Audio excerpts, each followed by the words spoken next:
છેલ્લા 2 દિવસથી વરસાદી માહોલ છવાયો છે। દક્ષિણ ગુજરાત, સૌરાષ્ટ્ર સહિતના પંથકમાં મેઘરાજામન મૂકીને વરસ્યા છે। હવામાન વિભાગ દ્વારા આજે રાજ્યમાં ભારે વરસાદની આગાહી કરવામાં આવી છે। સમુદ્રમાં 4 સિસ્ટમ સક્રિય થવાથી આજે ભારે વરસાદ રહેશે। સાબરકાંઠા જિલ્લામાં ચાંદીપુરા વાયરસને કારણે અત્યાર સુધીમાં 6 બાળકોના મોત નિપજ્યા છે। અત્યાર સુધીમાં 8 બાળકોમાં શંકાસ્પદ ચાંદીપુરા વાયરસના લક્ષણો જોવા મળ્યા।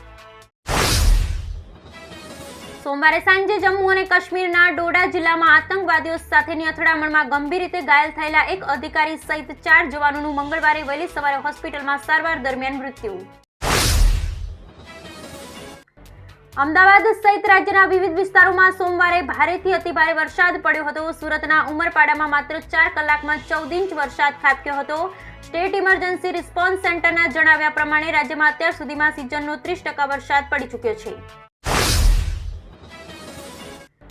હાલ રાજ્યમાં વાયરલ ફીવર કેસોમાં વધારો થઈ રહ્યો છે। જલાલપોર તાલુકામાં આવેલ મુનસાડ ગામમાં 15 થી વધુ લોકોને ઝાડા ઉલટી થતા તમામ લોકોને તાત્કાલિક સારવાર અર્થે પ્રાથમિક આરોગ્ય કેન્દ્ર ખસેડવામાં આવ્યા હતા।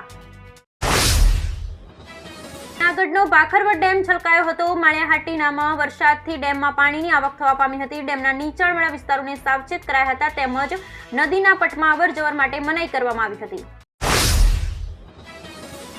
મુંબઈમાં બસ અને ટ્રેક્ટર વચ્ચેની અથડામણમાં 5 લોકોના મોત અને 7 લોકો ગંભીર રીતે ઘાયલ થયા છે। બસમાં સવાર અન્ય 42 લોકોને સામાન્ય ઈજા થઈ હતી। આ ઘટના સોમવાર રાત્રે 12:30 કલાકે બની હતી। આજે રાજ્યના 18 તાલુકામાં વરસાદ વરસ્યો। સવારે 6 થી 10 વાગ્યા સુધીમાં 18 તાલુકામાં વરસાદ નોંધાયો। સૌથી વધુ ઉમરગામ માળિયાહાટીમાં 1.5 ઇંચ વરસાદ નોંધાયો। ખંભાળિયામાં 0.5 ઇંચ, સુત્રાપાડામાં 0.5 ઇંચ, વલસાડમાં 0.5 ઇંચ, માંગરોળમાં 0.5 ઇંચ, ગરબાડા, ખેરગામ, કેશોદ, મહુવા, તાળાલા, ડીસા, જેતપુર પાવી, બોડેલીમાં વરસાદ નોંધાયો હતો। હવામાન વિભાગ દ્વારા આજે રાજ્યના કચ્છ, બનાસકાંઠા, પાટણ, મોરબી, સુરેન્દ્રનગર, સાબરકાંઠા, પાટણ, ગાંધીનગર, ખેડા, અમદાવાદ, અરવલ્લી, મહીસાગર, પંચમહાલ, દાહોદ, આણંદમાં છૂટાછવાયા સ્થળોએ ભારે વરસાદની આગાહી કરી છે।